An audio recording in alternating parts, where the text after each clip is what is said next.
tell me about when you started to advocate for women in the industry.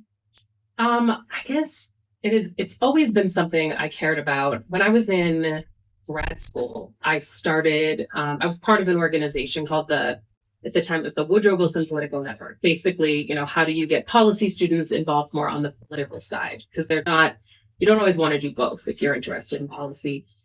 And so under the auspices of this organization, I set up training for women who wanted to run for office. And it was a free training funded by the university and open to the community, to, people in the surrounding area, to students. I just wanted, any woman interested in running to come and know that she had support and know that we'd give her information and training. So that was maybe one of the first things I did to support the growth and trajectory of women's careers and women in the public space and moving up. And so from there, once again, I always did what I could to, support people, mentor them, talk with them. And then once I joined the solar industry, back then, I think it was 2009 when I started in solar. And I think women were only about 11% of the industry at that time. It was and continues to be a really heavily financed and construction industry. And so we were very much the minority. So I'd attend conferences like SPI, it's now called RE+. And most of the women on the trade show floor would be women, working the booths. And they wouldn't be there because of their expertise. They'd be there to sort of get people to come talk to whoever was in those booths. They were called booth babes. I remember one racking company had women with a T-shirt on it, and on it said "nice rack," just to support the racking company, of course. Of course. There were women dressed as cats, like climbing a wall at one conference, Oof. And it was hard to be taken seriously when you're, the other people that were part of your gender were there more for show than for substance. And so another woman and I, who's in the industry with me, got frustrated. And we released an open letter to the trade association organizer sets, solar energy trade shows, and we call them out on this booth babe culture. Since then, they have implemented stringent requirements about dress and about who can work in the booths. It has to be people from companies.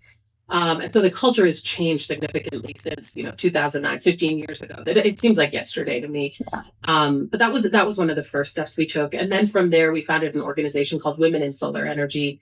We wanted to create something where women would have a network that was really personal to them. People who knew kind of what their life experience might be, or might have had similar life experiences. People they could call if they lost their job. So as part of that, we set up get-togethers, gatherings, so people could meet other women in the solar industry. We called it NationWise. It was actually run by Casey Peters, who I know you interviewed in the past. Yeah. So she put together NationWise. We put together binders full of women. It was a big joke at the time because Mitt Romney had said that in his presidential campaign. But we had heard from conference organizers like, oh, yeah, we want women on panels, but we just don't know any of them who can, speak to these issues.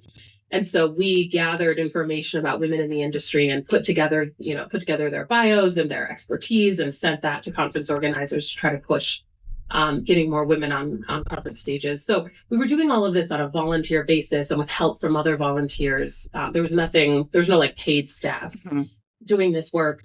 And it was a lot of work. And so around the time that we were like, this is getting to be a lot. Kristen Graff of WOWI, Women of Wind Energy, we were good friends with her. I actually went to college with her. So I didn't know that. Her forever. Yeah. And so we were chatting and she's like, well, I do want to expand. We said, why don't you expand what WOWI covers? It's not fair that the wind women get you, but the solar women don't. And she's like, yeah, I've been thinking about that. And so she eventually created an organization called WRISE, Women of Renewable Industry and Sustainable Energy, which we have now.